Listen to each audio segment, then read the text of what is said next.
Well, good afternoon. Today is Monday, October 2nd.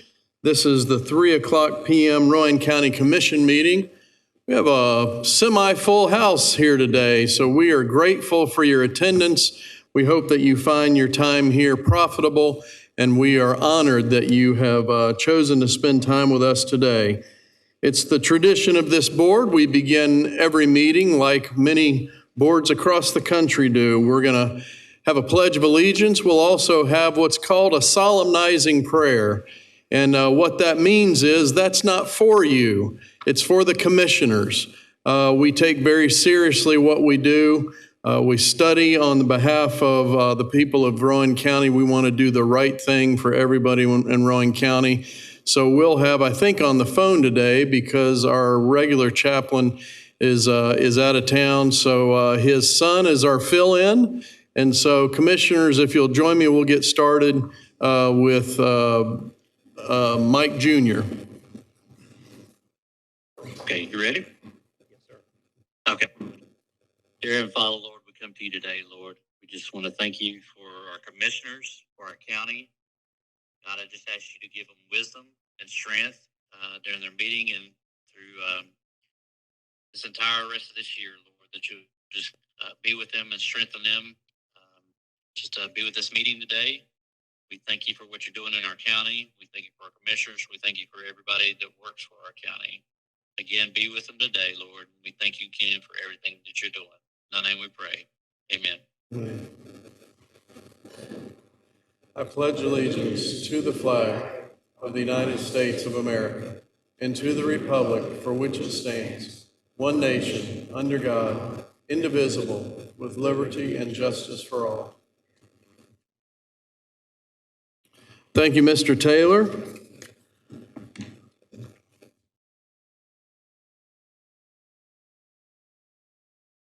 So I think we have one addition to the agenda. It's for Rowan Cabarrus Community College capital improvement project. That's going on consent agenda is item Z. Item Z is in zebra. Is that all, Madam Clerk? Okay. Then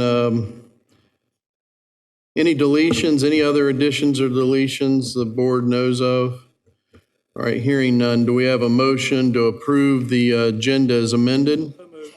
All in favor say aye. Aye. Then do we have a motion to approve the consent agenda? Move. All in favor say aye. Aye. All right.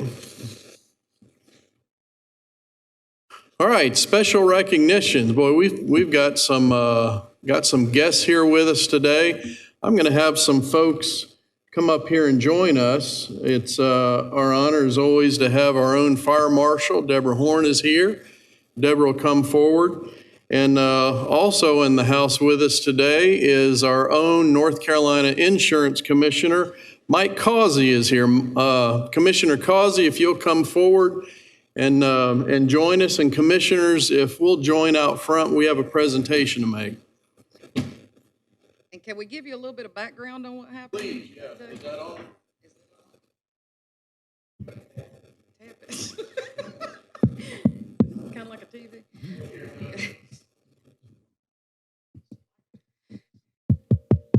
Test.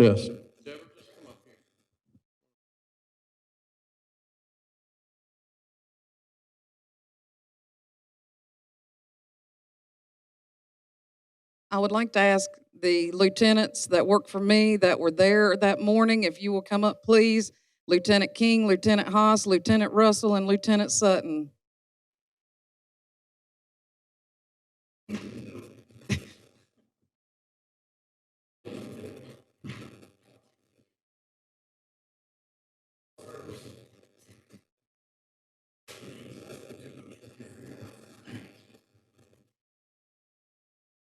I just wanted to give you a little bit of background of why we're here today.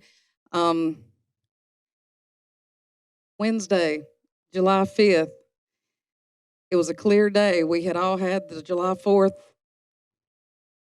activities the day before, and a call comes in, and Chief Jeff Whitley is in the back with Ellis Cross Country Fire Department, and we just talked about this a few minutes ago. At 7:57 a.m., a call comes in, and as firefighters, this is what we hear: structure fire. Someone is trapped. And I would tell you that when we hear that early in the morning, also hearing that the person is handicapped and bedbound, we're thinking we're going to have a bad day. But we serve a mighty God. And Miss Tony Bolt serves a mighty God, and she allowed him to use her that day. The person in the fire, she was their caretaker. As you see, the call came in at 7:57. Her shift started at 8. The fire had already started. If she had been on time, or if she would have stopped for coffee, got stuck behind a train, or just said, you know what, I'm a little tired this morning. It won't bother if I'm a few minutes late.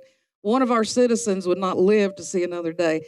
Miss Tony Bolt, she got, I don't want to say her name, but she got our lady up who was nonverbal and bedbound, got her up, got her in a wheelchair, screamed for neighbors, and when we arrived, she was outside. And the lady did not even have, she went with the EMS, but that was it, just to check her out and to make sure she was okay. So we have several things for you today, Miss Tony. But like I said, this is a miracle, and I told you before, there's a lot of people who can live their entire life and not know that God has used them. You can know that God was with you that morning and used you and gave you the strength you needed to get her out of that fire, and she lived because of you. So I would like to present, before the rest of the presentation start, I'd like to present something. We're glad to have Senator Ford's wife, Angela, with us, and she has brought some things for you. So if we could get Comfort Keepers and Letitia and Miss Tony to come up, please.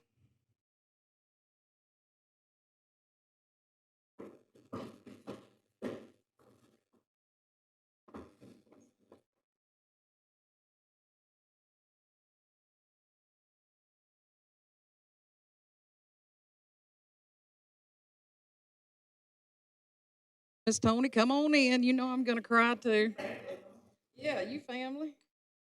Senator Ford wanted you to.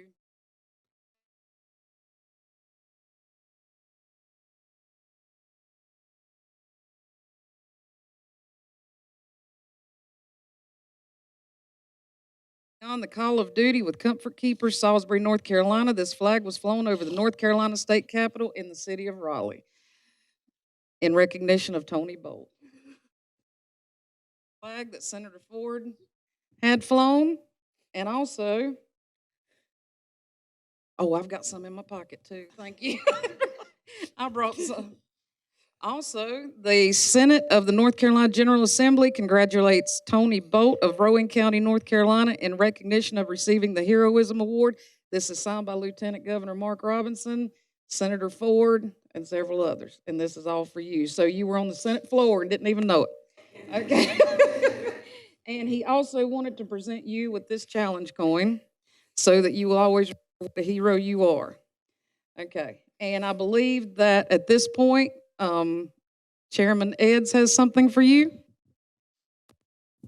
Hey, Tony, how are you? Good. Sounds like my kids after they got grounded. Well, on behalf of the Rowan County Board of Commissioners and over 1,000 employees here in Rowan County, we have a proclamation for you that we'd like to read to you, honoring and recognizing an act of heroism by Tony Lynn Bolt. Whereas Rowan County recognizes and values heroism and acts of courage by its citizens, and whereas in July 2023, Comfort Keepers personal care nurse Tony Lynn Bolt assisted in saving the life of a Rowan County citizen to whom she was a caregiver by rescuing the bedbound individual from a building that was on fire. Whereas Ms. Bolt reacted immediately and enlisted neighbors to help remove the individual from the burning building, endangering her own life to save that of someone else's.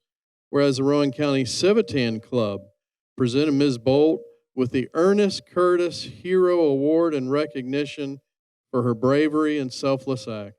Now therefore be it proclaimed that the Rowan County Board of Commissioners gives sincere thanks to Ms. Bolt and honors her for the incredible act of service she performed. The board admires Ms. Bolt's outstanding citizenship and considers her a role model for the citizens of Rowan County this second day of October 2023.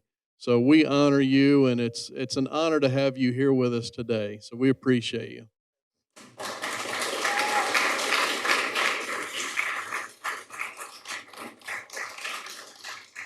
Have the owner of Comfort Keepers, Miss Reynolds, as well as Lakeisha. I'm sorry. It is making me nervous being. So they would like to. I'm gonna switch sides and let them.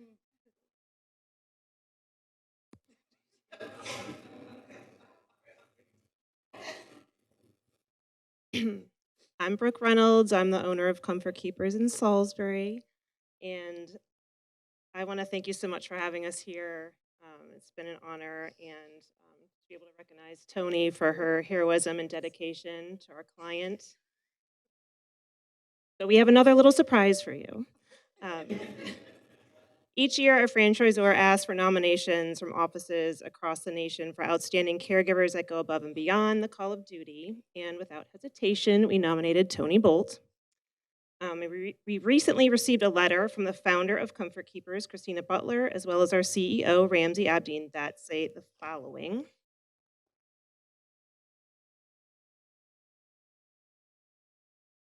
The dedication in your work and your commitment to our clients and Comfort Keepers means a great deal to me. You are the heart and soul of the organization and embody the empathy, the joy, and the passion we need in our organization. It takes a very special person to do what you do, and I could not be more proud of you. Thank you again for all you do, and wear this recognition with honor. That's from Christina Butler.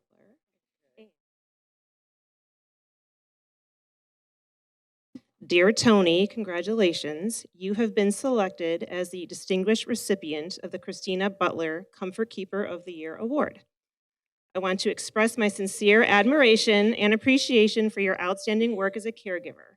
Your commitment to providing the best quality of care for seniors and your dedication to making a positive impact on your clients' lives mirrors the very values that our founder, Christina Butler, instilled in Comfort Keepers when she created the company 25 years ago. Thank you for being a part of our organization for the last 20 years and supporting our mission to provide our clients with the highest quality of life that is achievable. You are the center of our success, the heart and soul of our organization, and we can't do it without you.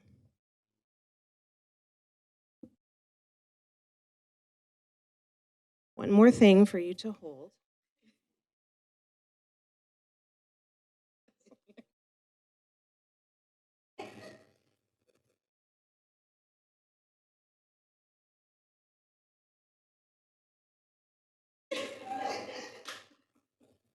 I think that needs some.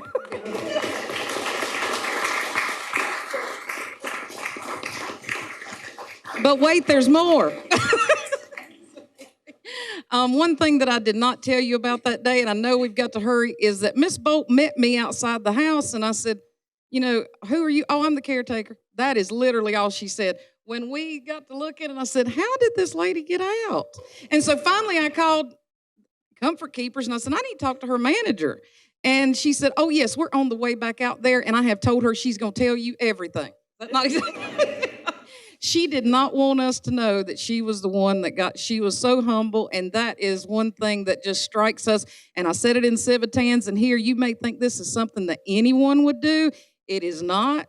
We've been doing this a long time, and it's fight or flight. She could have easily left that house, called 911, and been done with it and had done her job. But that's not what she did. And we're going to end this with the distinguished Mr. Mike Causey, our Commissioner of Insurance and our State Fire Marshal. But one thing we want to add is that we have all talked about this, and as smart as this lady is, and as much as she does, she has never gone for her CNA, which she can make more money. Right. Okay, so if she will commit to go, we are all paying for it. So you will have a scholarship and you will go and you will get that seat because you're already doing the job. So, and to do it for 20 years, y'all, this is one of the most humble people I've ever met. And she deserves all this and more. So I will give it to Commissioner Causey, who has a very special award for you. Okay. Thank you, Fire Marshal. Now, you're going to have to hold some of that stuff for her. And Tony, it seems like you've already received every award there is to receive. And this is going to seem insignificant after all these other things. But I also have an award to present to you.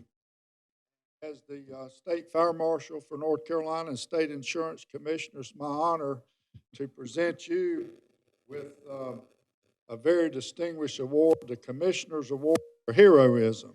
So this is from the State of North Carolina, Department of Insurance, Office of State Fire Marshal, awarded by the Commissioner of Insurance to Tony Lynn Volt. And so it's my honor to present this to you to add to your collection of trophies. And last but not least, our challenge, Cohen, from the Department of Insurance, State of North Carolina, for you to always remember this day. So thank you and congratulations.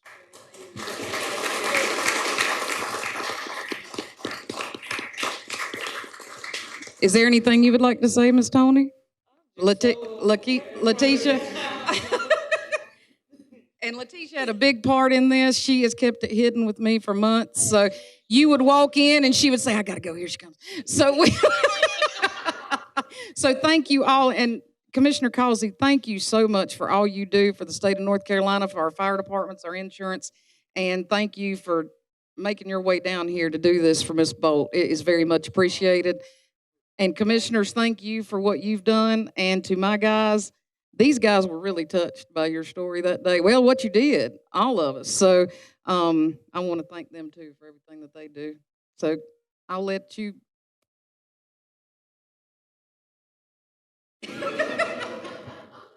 All right, they want a picture. Yeah, if we can squish in.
Mr. Chairman, motion to adjourn. Yeah.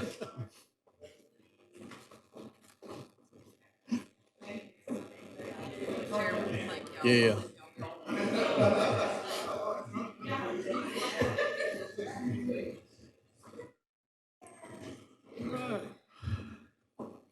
Want to say thank you for Commissioner Causey coming. We got 2 insurance agents on the board, and it's nice that he's here and he's not auditing one of us. So that's a good thing. Yeah. Yeah, he'll be back. Do we have anyone for public comment? Public comment? Anyone? Okay.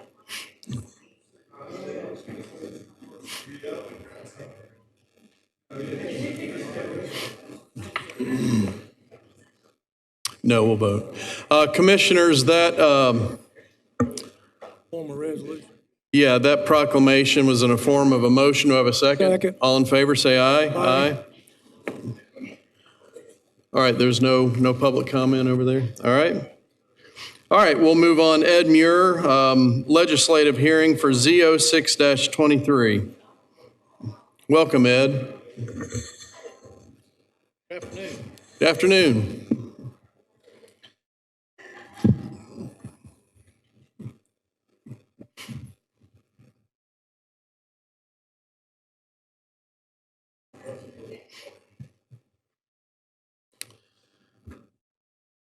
So this particular agenda item is for 0623. The legislative hearing has been scheduled to consider the planning board's recommendation for applying county zoning to areas relinquished by the Granite Quarry alderman. The county has until October 31st to apply its zoning to this area.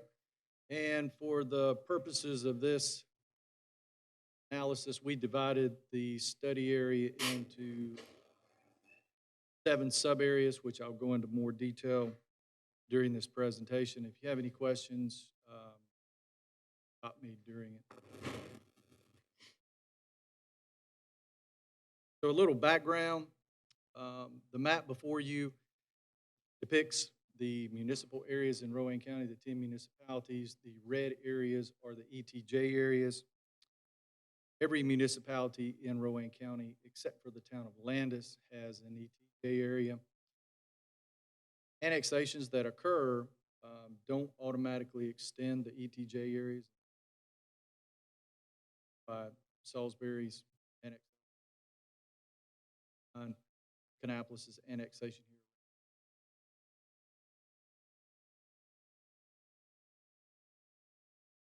So the notion of ETJ recensions is nothing new. It's not common, but it's not new. We've had 5 instances since. First one occurred, county took back about a mile of Salisbury's ETJ on the north side. 2003, the Summit Corporate Center was removed from Salisbury's ETJ. County has 2020, there was a parcel sensor that we 2022, you may remember that the county J area over the back into the county. Then most recently, Rockwell aligned some of their, or moved their ETJ to coincide with some streets as opposed to splitting parcels, and that's evident here what the town has done in a lot of these instances as well. I mentioned that we divided this into, so the first sub-area extends from Stokes Ferry Road to Dunn's Mountain Road. There are 3 properties in this area. Most notably is the McCandless Golf Course, which you can see there. The county owns a convenience center here to road, and then there's an out parcel here that's owned by Granite Quarry. By Duke Energy. Looking at the current zoning of the area, shaded area will be the area that transfers back to Rowan County. There's about 82 acres in the sub-area that will transfer to the other side of this line. Area boundary is highlighted in green. The adjoining properties still zoned by Granite Quarry are in their ag district. And so we recommend, or the planning board recommends, that this area be rezoned RA. It's consistent with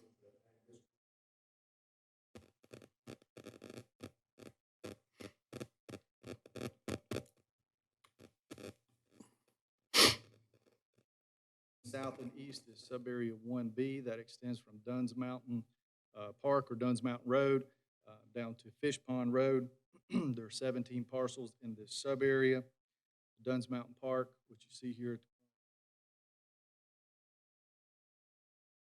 dividing line is approximately where the bathrooms and the parking area is. But I mentioned previously when the town of Rockwell moved their ETJ line to follow streets or parcel lines. Here's a good example of that. The current ETJ is this red line that extends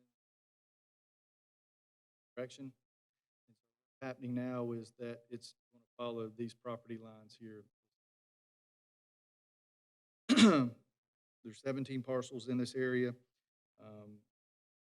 Like there's about 100 acres that's being transferred to the county. There's only one residence that's in this.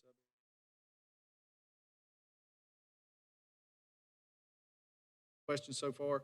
One of the things I didn't mention is that we will recommend this be zone RA. So it's consistent and it joins the ag district.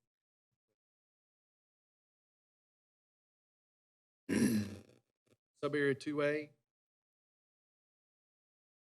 Fish Pond Road to St. Luke's Church Road. There's 5 parcels in this area. J-line follows property lines that are kind of to the west here. Maybe a little bit difficult to see, but the old line sort of swag through the properties like this. Recommend RA, again, it adjoins.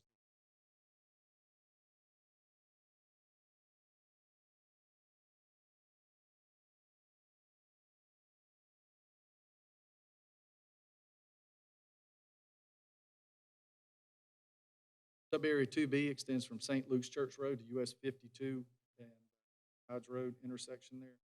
This is probably the largest of the subareas in terms of acreage being transferred. All zone RL by Granite Quarry. Except for this small pocket here between Sides Road and US 52. 4 residences being transferred in this area. One of the reasons that we recommend RR is that the lot sizes are small and they're residentially developed. It doesn't seem that the outlying areas that are large tracts and undeveloped recommend RA. We just don't see that.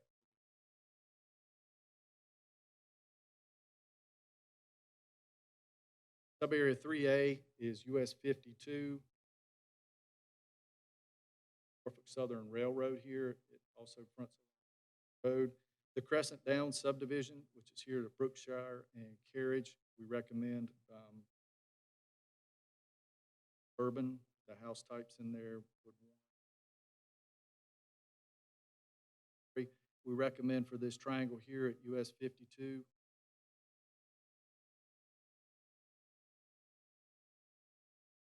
See how the current ETJ splits? Parcels just south were not part of Granite Quarry's ETJ. They're all small lots, single-family homes. It's consistent with what the zone, in our opinion, what the zoning should be.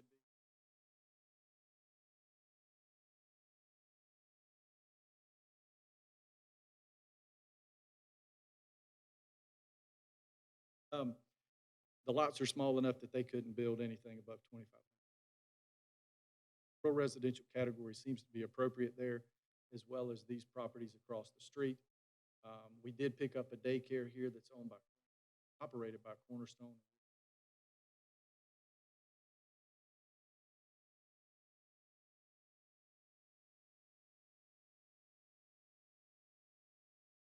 Continuing to work our way in a sort of clockwise fashion and moving west back towards the town of Faith. Parcels in subarea 3B, Norfolk Southern line.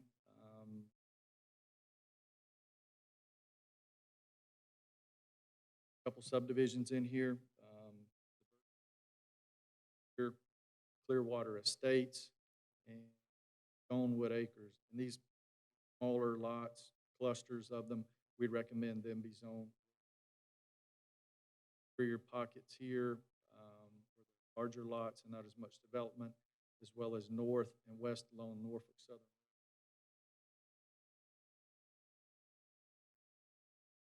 And last but not least, subarea 3C. There's 64 parcels here, and actually a mix of RL or low density residential, and then there, for some reason on Coley Road, there was a high density residential pocket. There's no utilities there, water or sewer. We didn't feel that it was warranted for or RA. We looked and talked with the town of Granite Quarry, and they weren't really sure why the properties was zoned. Nonetheless, the properties outlined here in purple, this subdivision, Woodland Hills, and the parcels that front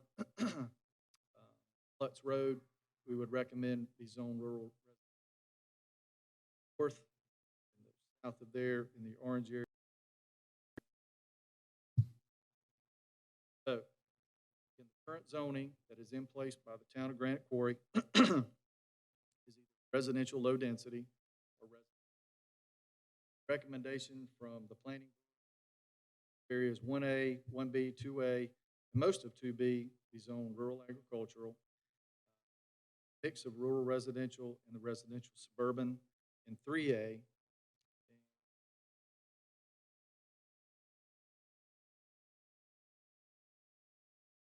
Not surprising when we talk about plan conformity, this was not picked up in the East Rowan land use plan because it was basically the plan assumptions for that area too in that plan are residential in nature.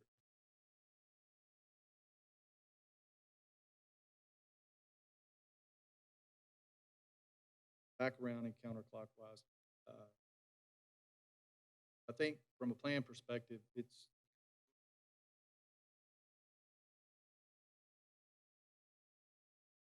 you guys know about RA, RS, they're all districts.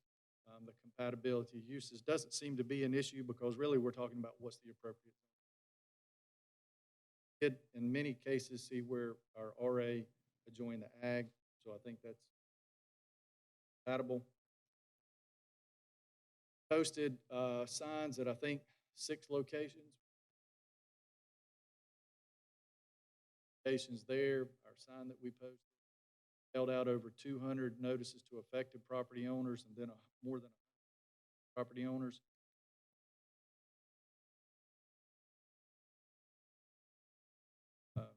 Just over a square mile, 600 lot, and it tends to sprawl over. Affected. Planning board recommended approval. Their statements there. Covered a lot in a short amount of time. If you got any questions, I'll be glad to answer them. But Yeah, does any of the Granite Quarry ETJ bump up to Rockwell's ETJ? Rockwell. I know that. it's close there at the Crescent community. Right. There, there's. I do, yeah.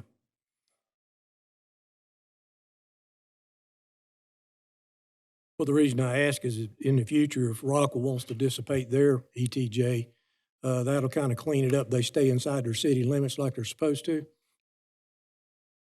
Annexing. They're not worrying about ETJ anymore. No. They're just annexing and. I know, and they need to stop. Thank you, Ed.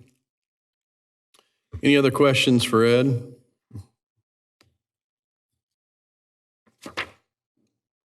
All right, then we will conduct a legislative hearing. We'll open the hearing, and if there's anyone that would like to speak regarding Z06-23, now would be a good time. Anyone? All right, we'll close the hearing. And then I'd like to offer up a statement of consistency and reasonableness. Make this in the form of a motion. Z06-23 is reasonable, appropriate, and necessary to meet the development needs of Rowan County not previously envisioned by the East Rowan Land Use Plan based on the following. 1, it allows parcels of the Granite Quarry ETJ currently to transition into comparable county zoning and have minimal impact to residents and parcel owners. 2, the new zoning will allow for, will now follow property lines. 3, it is in line with the precedent set forth by this board when other municipalities have relinquished portions of their respective ETJs. Furthermore, this adoption is deemed an amendment to the East Rand Land Use Plan. Adam Sewell made the statement, a motion. Greg Hanold seconded the motion. There was no discussion, and the motion was approved by a vote of 8 to nothing. So I'll make that in the form of a motion. Second. We have a second. All in favor, say aye. Aye. We have a motion to approve Z06-23 So moved. and a second. All in favor, say aye. Aye. All right, thank you. Ed, thank you. Shane, legislative hearing to consider changes to Chapter 18 of the Rowan County Code of Ordinances, soil erosion and sedimentation control. I've been waiting all week for this. I mean, all week. Well, that's today. All month, that's today. This is exciting. Hate to show up, everybody, with this. I mean,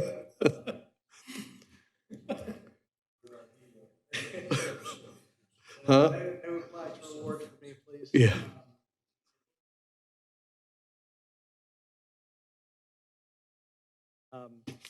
So our erosion, soil erosion and sediment control ordinance has not been updated in 2008.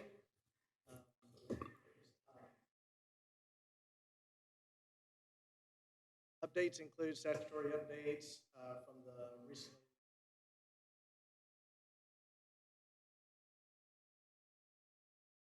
state model ordinance. We are suggesting a repeal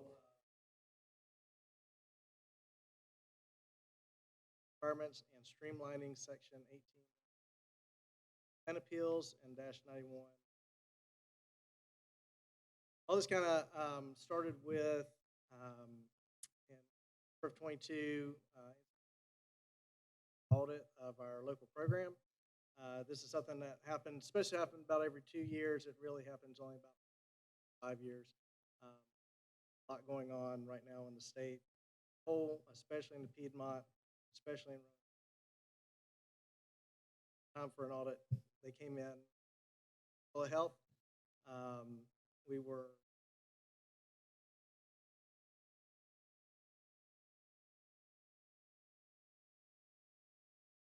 a recommendation was made that our ordinance should be updated to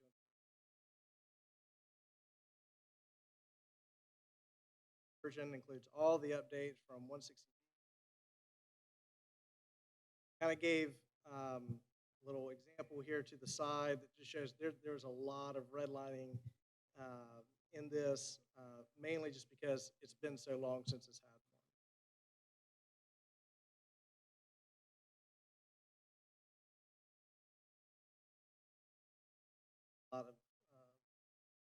A lot of highlighting.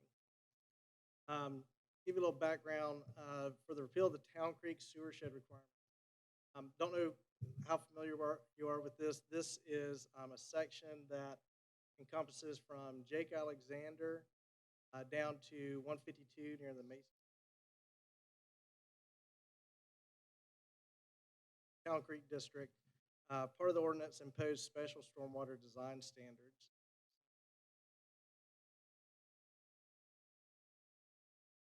Created special design criteria for stormwater. Original inclusion of these requirements were a prerequisite to the state permitting the construction.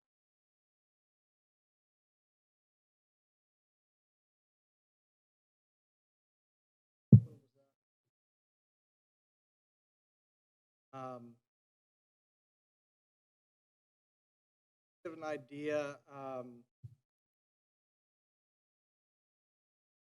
Orange is the area that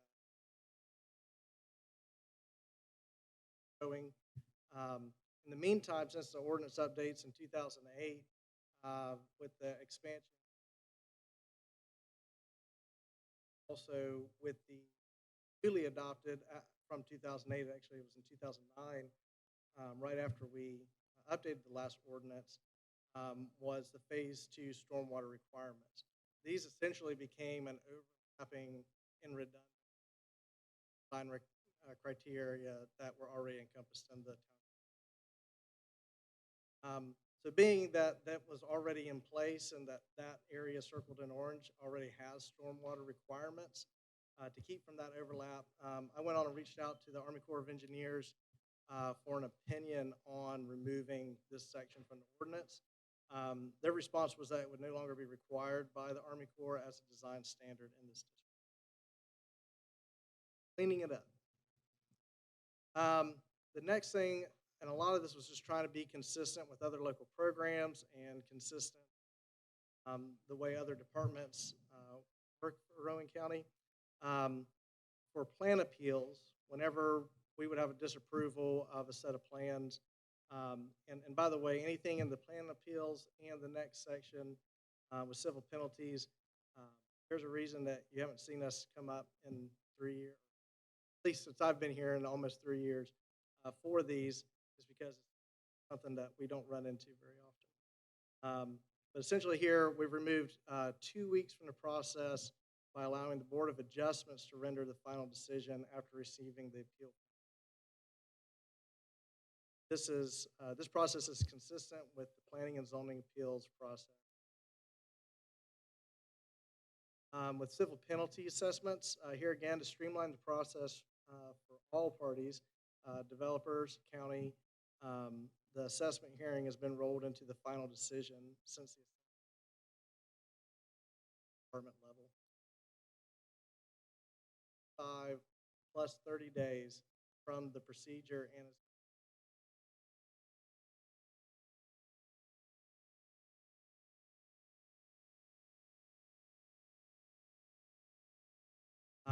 essentially the update was meant to be consistent with ordinance following the minimal requirements for compliance. We have a state ordinance that gives us pretty much what we need to outline for our local program ordinance, and it follows it very closely. I mean, it's pretty much a mirror image of it, again, because we're not intentionally trying to create more levels for state level. These updates have been through 2 rounds of preliminary review at NCD this year, plus a single legal review by the Sediment Control.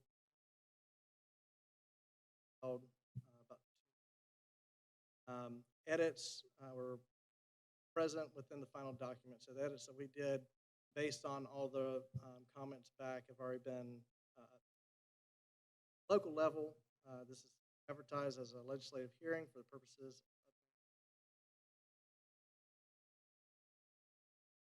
of open up to any public comments or.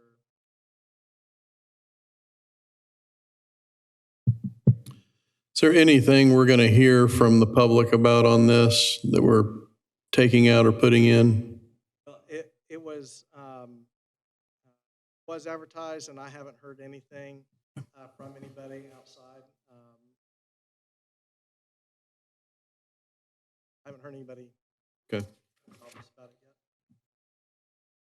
However, any questions on any of this? I can. All right, any questions? Got a question. Does this affect residential, commercial, industrial, or all three?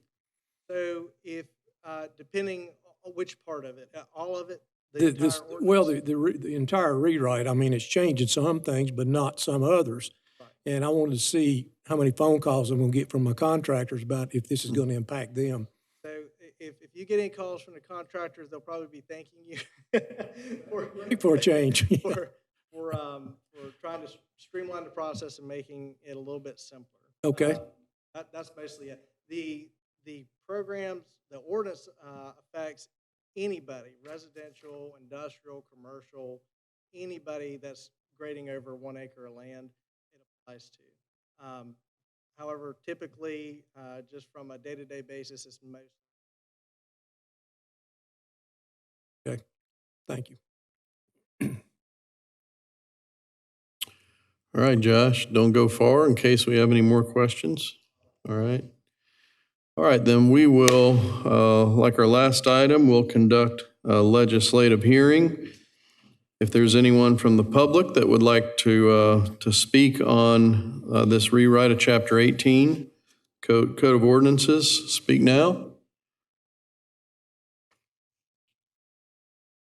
All right, seeing none, hearing none, we'll close that. And let's see, we've got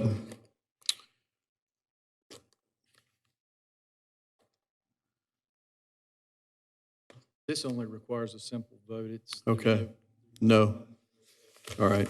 All right, then do we have a motion to approve the changes to Chapter 18 of the Rowan County Code of Ordinances, Soil Erosion and Sedimentation Control? All right, we have a motion and a second. Any further discussion? All right, hearing none. All in favor, say aye. Aye. Aye. Any opposed? All right, well, thank you.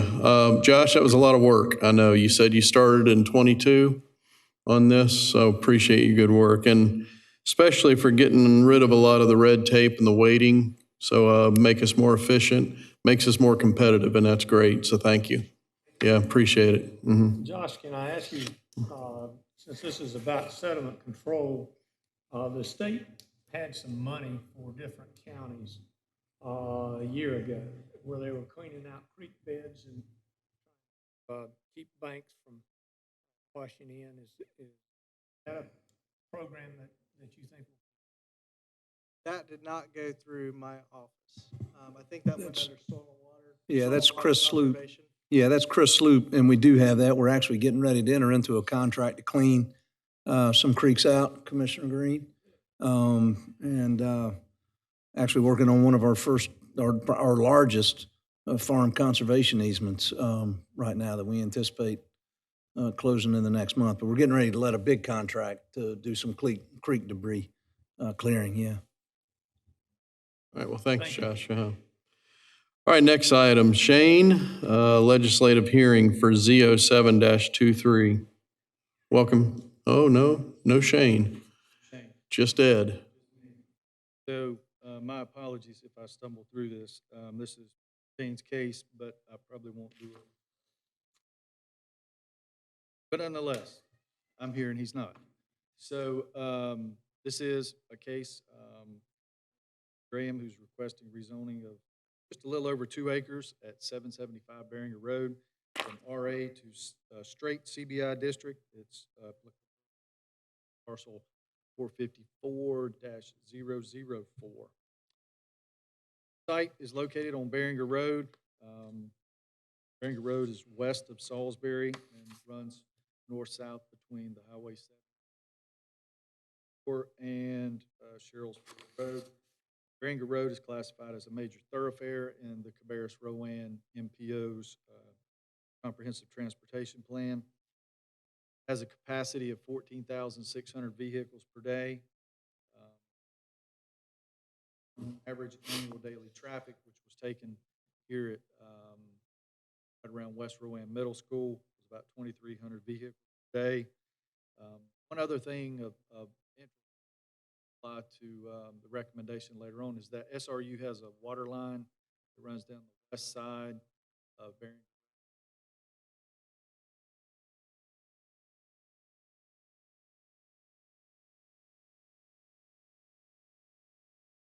Here's a 2022 aerial photograph of the site. Mr. Graham purchased the site in 2009. It's just right across from Graham Piping. I think most of it is. Aerial photo here shows residents, although it's tough. Residents and some outbuildings on the property. They have since been removed. At a 2021 oblique site relative to Graham's Piping, same. A little over 400 feet of frontage along.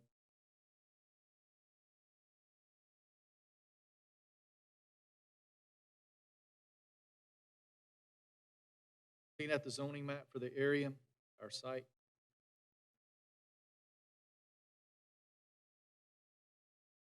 Piping, working our way north, there's RC Salvage Yard, there's garage, Buccaneer Lounge.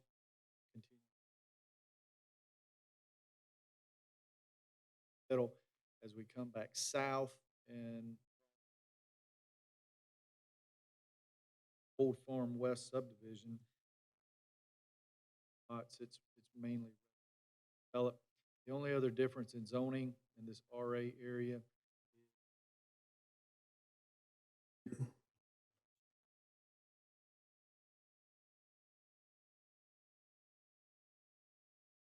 it's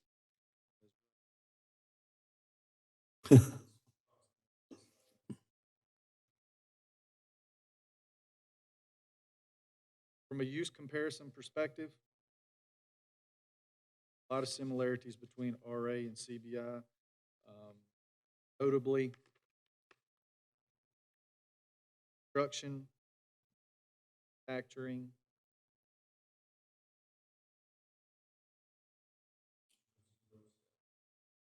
Shane's indication is that when you say most, it's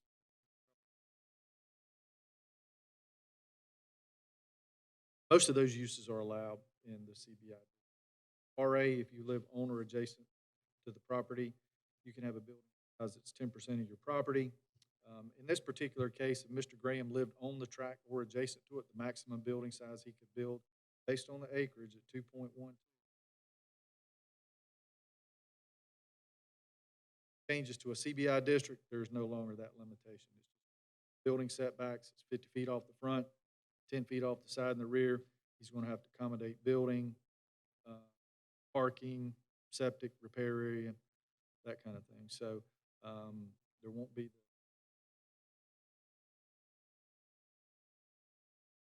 For the CBI district, we've been through this for years. It allows a lot of different things. And the real question is, where is it appropriate?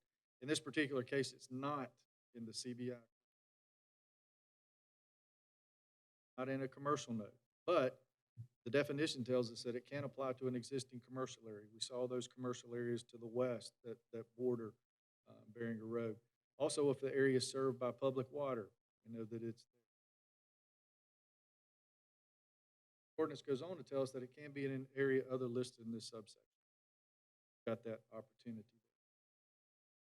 Located in Area 2, I mentioned it, just half-mile corridor, I believe, that extends south of Statesville Boulevard is shown there, and he's in this.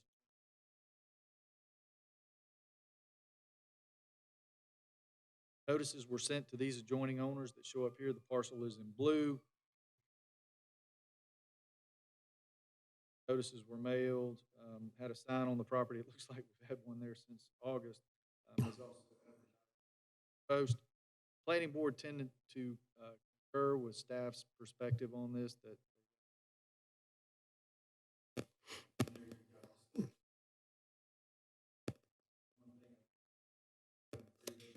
perhaps got a little bit carried away and said it's got public water and sewer.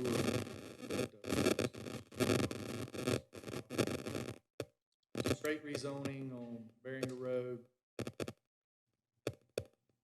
Any questions? I'm not sure if that is here. Opportunity if he doesn't want to speak. Right. Thank you, Shane. Thank you, Shane. Sorry about that. You held your own, so thank you. Would the applicant like to say anything?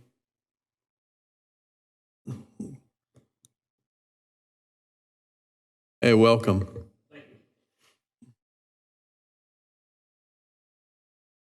Run out of room, and in the business we're in right now, we have to order material ahead when we can get it, cost we can get it at. Some of this stuff we can't leave outside. We need a building to put it in. Also purchase Tim Shank Electric. Oh. A lot of stuff that we need to put inside. Didn't know that. He retired? Oh, is he? I haven't purchased, they have. Oh, I got you, yeah. House was just a place for drug people to go and stay, so they had to get rid of it. So yeah. Kept the construction, tore it down for us. That's all I got to say. All right, well, thank you. Thank you.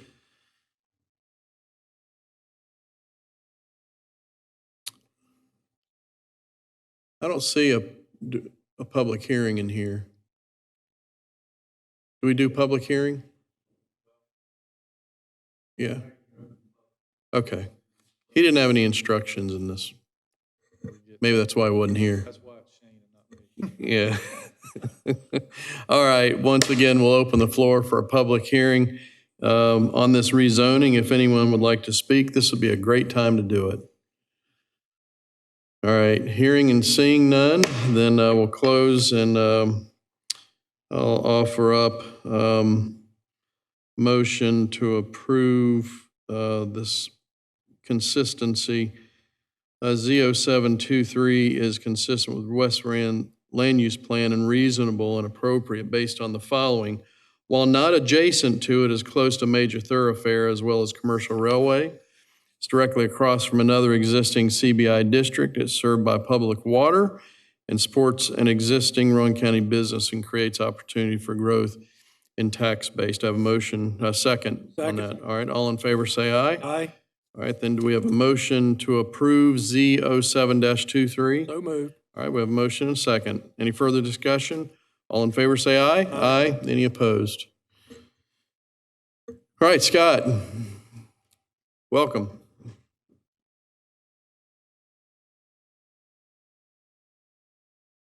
Chairman, Commissioners.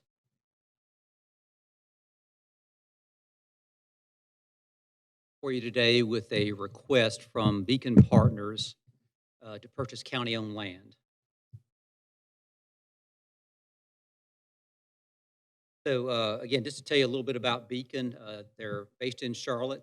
They've been around since 1989, active throughout the Carolinas, and have a very extensive real estate portfolio. As you can see, they manage over 17 million square feet of space currently. Again, I mentioned they have put in a request to purchase county-owned land. What we're talking about today is about 20 acres of land in Summit Corporate Center. This is part of a larger 33-acre parcel, 402C003.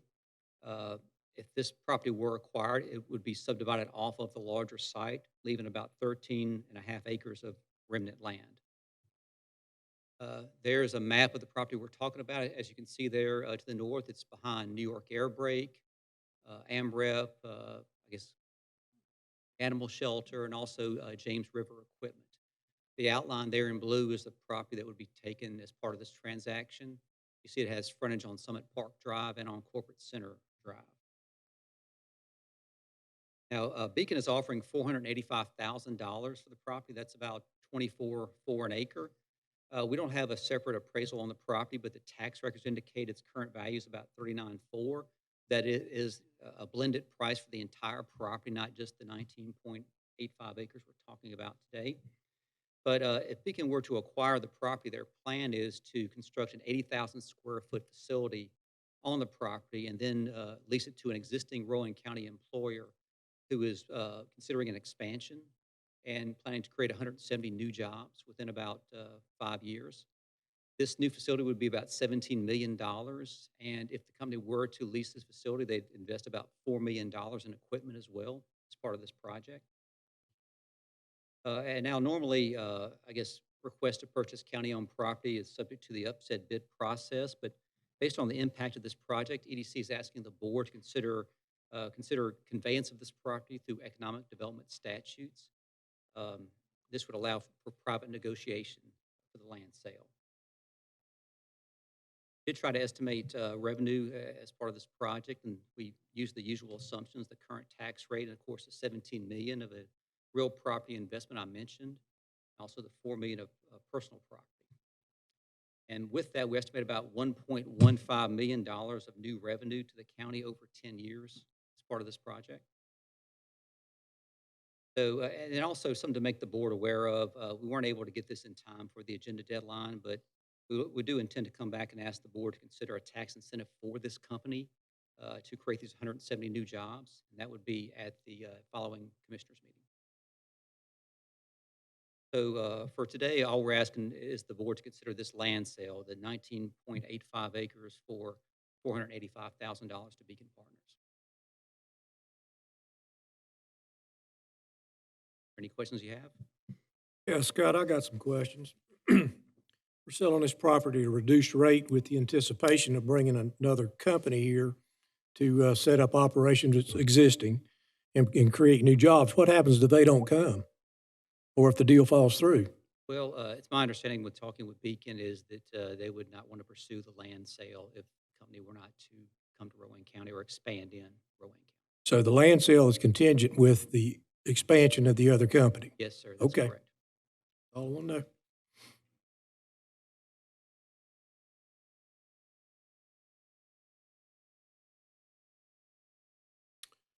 Any other questions? Can I just see the map again, where it's located?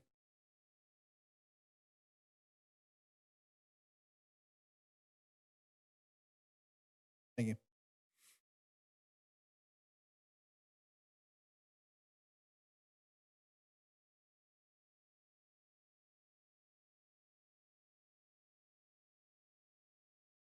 How many acres is this? This is going to leave us approximately 10 acres left, Be around, total around 14 and a half. 14 acres left. Okay.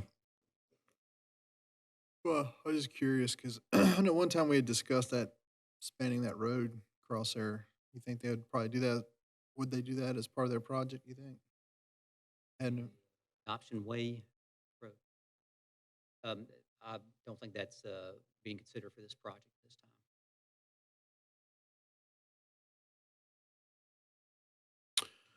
All right. Any other questions for Scott? All right, then, again, we'll have another public hearing. We'll open the floor on this economic development land purchase offer. If anyone would like to speak. All right, seeing none, we'll close the hearing. And we have a motion to approve the Beacon land purchase offer as an economic development project. So moved. All right, any other discussion? All right, all in favor say aye. Aye. Aye. Any opposed? All right. All right, next, Randy.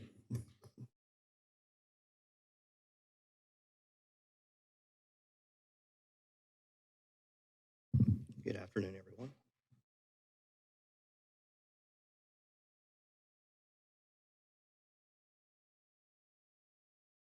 Right. What I'd like to do is give everyone a broadband opportunities update. What I'm going to try and do is summarize almost $2.4 billion worth of money that's coming into the state, some available for Rowan County within these slides. So giving you a quick look, we'll do a look back on what we've currently gone through, a current view, and then what's next. And really on that is the opportunities and challenges that we have with it.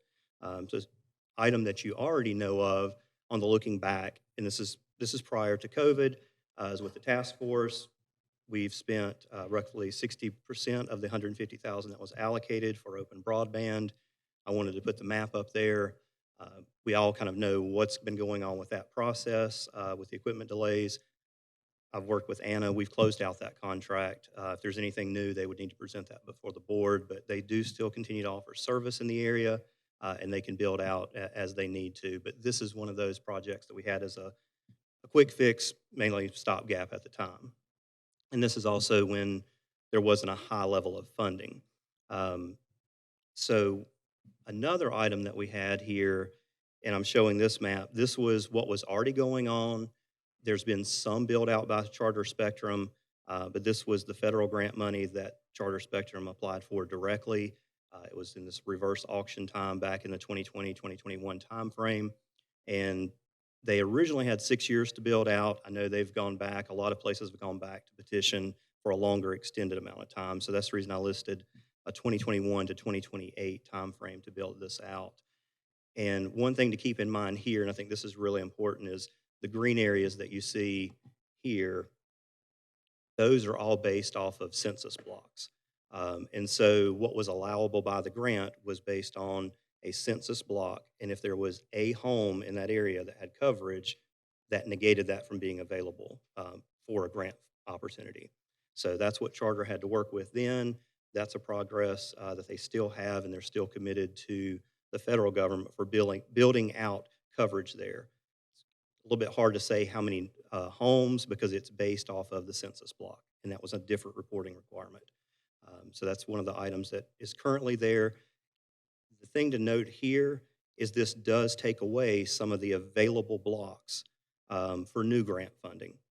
And we'll see that in the next slide. This is what the commissioners you had voted for. We originally went through, there was another vendor. This was the GREAT grant. This is after there was the $1 billion of funding that came into the state, and they split it up into two main chunks, the first one being the GREAT grant. So there was $350 million allocated for North Carolina, Rowan County, just recently, as of September of this year, there was a three-way contract that was entered. So all of the yellow dots on this is a total of a $4.5 million expansion. Rowan County's contribution to this is $100,000, but that's after the end of the contract and that's at completion. So very little investment from the county's perspective for a larger, project countywide. And so if you look at this, Charter did win this. Originally, it was Yadtel Xeris. They went back. One of the items here is this process started back in 2021. It's taken through all of 2022 was the state having to work with U.S. Treasury because of the way the applications were submitted to the state. So they finally got approval from U.S. Treasury. We finally got contracts to sign. And so this work is now going to be starting, and it's got to be completed by December of 2026, which matches our ARPA funding. So the same holdings that we have for the $100,000, the state also has the same. So that's what's in progress. Just so we know, that's expanding areas out, and that's the 758 households and 11 businesses. Before I jump into that really changing map, I did want to make a note. This one you'll see, and I'll show this again, instead of it being full census blocks, these are in little octagons.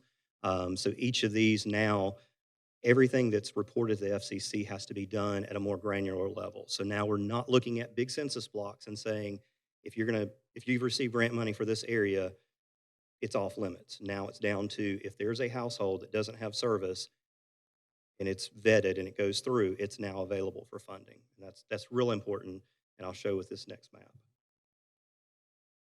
Wish I could do animations on it, but I didn't. I just put them here for you. But the big thing is, here's the difference.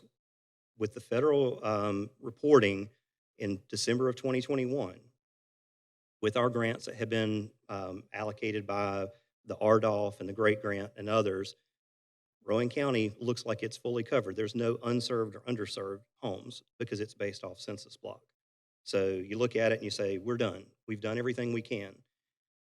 Fast forward December of 2022, there's new money put into this from the federal level. They've made changes in requirements, and now the state gets back the results of this, and anything that is red or yellow, or basically now is a colored version, has an unserved or underserved home, which is more reflective of what we've heard in the community.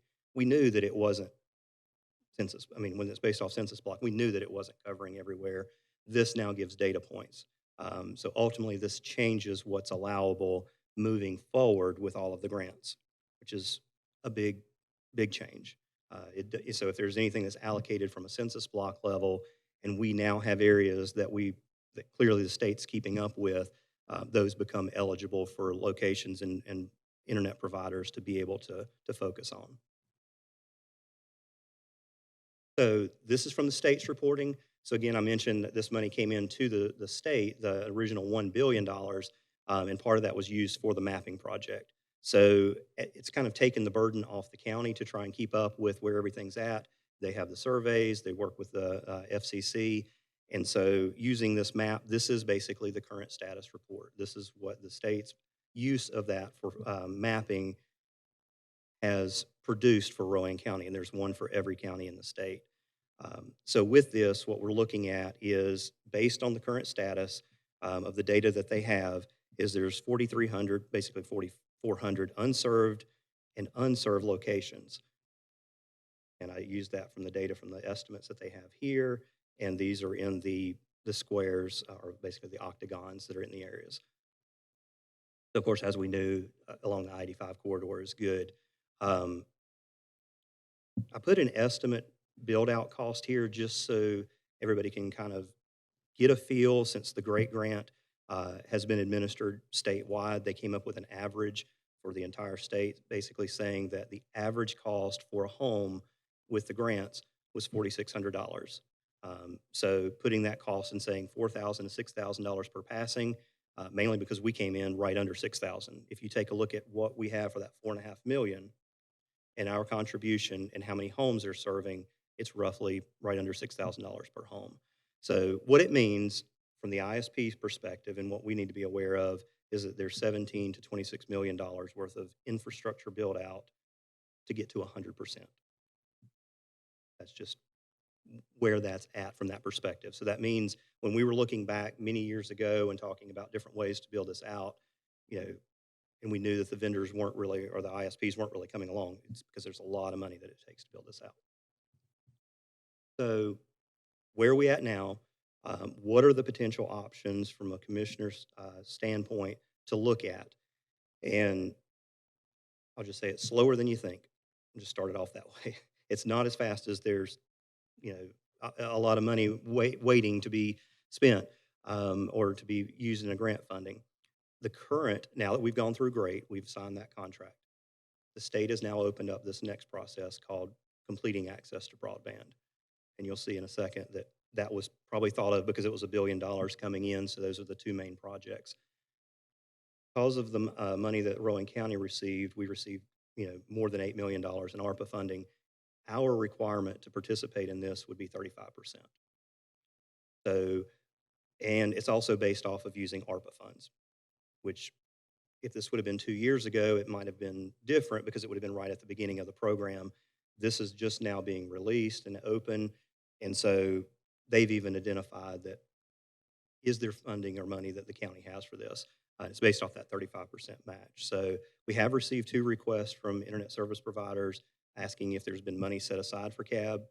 And at this point, I've said, no, there's not. All the money's been allocated. We did the GREAT grant program. One possible action for the board here is direct county manager and staff to work with the Broadband Infrastructure Office to identify areas and eligible projects. Just to put it in from the prior, I mean, your estimated cost there is $1 to $4 million for that build out. And that's at a much different rate. So when we did the $100,000 for the current build out we're doing, basically you say that's 2% investment and you have 750 homes. This at a minimum is 35% investment for whatever the cost is. So there, I just wanted to put that there. That's what's available. This is what all the counties are kind of struggling with is we're glad this is available, but we've already allocated all of our funds. It's, keep in mind this, because we're at the 8 million plus, the CAB program was really designed for more economically distressed. The percentage goes down to like 5% if you receive very little funding based off your size. So it's really was designed more for the smaller counties and distressed areas to be able to take advantage. We're just kind of at the other end of that one. And so CAB aside, there's been another $1.5 billion. That's the reason I said there was originally the $1 billion, and now there is $1.5 billion that is under this BEAD program, Broadband Equity Access and Deployment. This is from another source. So the original federal agency, that was U.S. Treasury. They went through ARPA. It was under the American Rescue Plan Act. And that all has been allocated. It's been set aside for what the projects are. BEAD required a 5-year plan from North Carolina. Unfortunately, before this update, they have posted and received approval for the final plan. So that's online, and I've put the link there. And this federal funding comes from NTIA, which that's yet another federal agency. As it currently is stated, and this is listed in the 5-year plan as some of the challenges from it, there are limits to how the BEAD funding can be done. So when the state budget went through, there wasn't any changes. Everything is based on either using the GREAT method or the CAB method. And this was actually listed in the document. State statute requires the counties participating in CAB use ARPA, state and local funds, as it says, dwindling rapidly. So there needs to be change there in order for counties to be able to take advantage of, and that's actually defined in the document. So from an awareness perspective, the BEAD is a new set of money that's coming through. There's 2 different ways currently under legislation that this can even be dealt with. The first is the GREAT method, which is $750 million of it. I've listed this as the lowest cost value to the county because this is where a 2 to 5% investment potentially would get you a larger project. So if the state goes through this, like a next round of GREAT funding, like we've seen in the past, one, it'll expand the coverage area, so it's not just the census blocks. They can actually get into these other areas we've identified, and that would be an offering. Now, just so you know, this is not going to be a quick turnaround. They've identified, and this is one of the original challenges with the whole GRATE grant that kind of delayed that project. The way the state had written into the state law how the internet providers were chosen, they actually had to have a exception written by the U.S. Treasury to allow that because it didn't follow uniform guidance as stated, and we deal with uniform guidance a good bit. So they list in the document, and I'll read it verbatim, unfortunately, is finally, if they adopt a different approach than U.S. Treasury, in other words, if they don't make the exception, North Carolina will face significant challenges in attracting ISPs and managing local government risk and navigating audit requirements. So there's going to have to be some methods that are done at the state level either way to get the exception or to look at how to revamp the grant program to get this money where it can be released. Second is the CAB method, and that's listed as the same thing. It's actually, the way it's written into law, it's saying that it's actually in conflict with BEAD. They don't align well. It wasn't intended for BEAD to have that much of a local match. So I say all this to give you a couple items to understand and just to know that, you know, staff are watching this, is board awareness. We do have the RDOF and GRATE. That's with Charter Spectrum. There's expected completion dates on that from 2026 to 2028. That's already being built out. And I did check with Charter. Mike Tank is our representative for a lot of different local governments, but he also is aware of what's going on in Rowan County. So he said they've completed some of the RDOF work. That's the one that they have until later on, and they built some passings. They do recognize GRATE grant was just awarded, so that's in progress. So the main thing here is there's a large allocation for BEAD, but it doesn't look like it's going to be an easy release of that funding. You know, again, this was more of an update just to bring everybody aware of, if you're hearing of these dollar amounts and you know what's available, just know it's not easy for it to move through. Happy to answer any questions. And A few slides back, you made a recommendation that one thing, possible board action, so we could do that tonight. yes, you could. Yeah, one of the items here, and this is from learning from the Broadband Infrastructure Office and NCACC, County Commissioners Association, is you can go ahead and start working with the Broadband Infrastructure Office. They do say they would like to know if you have money allocated, but if there's not money allocated, they still would work through with the process and say, what is the build out? What does it look like for Rowan County? Because this would get you working with them ahead of the game, even if it's not for CAB. If GRATE comes into, if they redo the GRATE program, we'll know exactly what we have to work with, what the anticipated costs are. And so that would be an option to choose there. I apologize. I know there was a bunch of acronyms, but those are the ones that's what they are at the moment. All right. Any input for Randy? All right. Randy, is it, excuse me. No, go ahead. Is this all broadband? I was under the impression that the federal government was going to come in and was put. No, all of this, at least in the way North Carolina would utilize the money, is redoing these same grant programs that they have. So it would be a internet provider that would go to the state, do a competitive bid process, and those providers would be the ones that are actually doing, expanding their network coverage. So it would be your incumbent providers, possible new providers. There's been some discussion about startups not having a good play at this because it seems to be geared more toward your existing incumbents. But no, it's always the provider, and it's in no way is the state providing it and creating the infrastructure or the federal government or local. It's still the third-party internet service providers.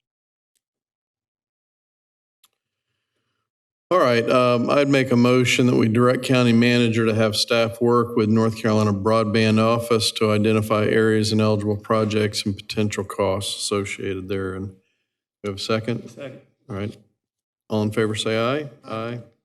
All right. Randy, thank you. That was riveting. Yeah. All right, board appointments. You'll get one shot at Board of Adjustment, Kathy Griffin has applied for reappointment to the at-large seat. On the Health Board, John Webb applied for a reappointment to the dentist seat. Enochville Volunteer Fire Department Commissioners, Kevin Dwayne Joins applied for a county seat on the Enochville Volunteer Fire Department. Miller Ferry Volunteer Fire Department Board of Trustees, Michael Kale Olligood applied for a county seat. And on Union Volunteer Fire Department Commissioners, Tony B. Waller and Alan Rouser applied for a county seat. Do we have a motion to approve those? So moved. All in favor, say aye. Aye. We have a motion to adjourn. So moved. All in favor, say aye. Aye. Thank you.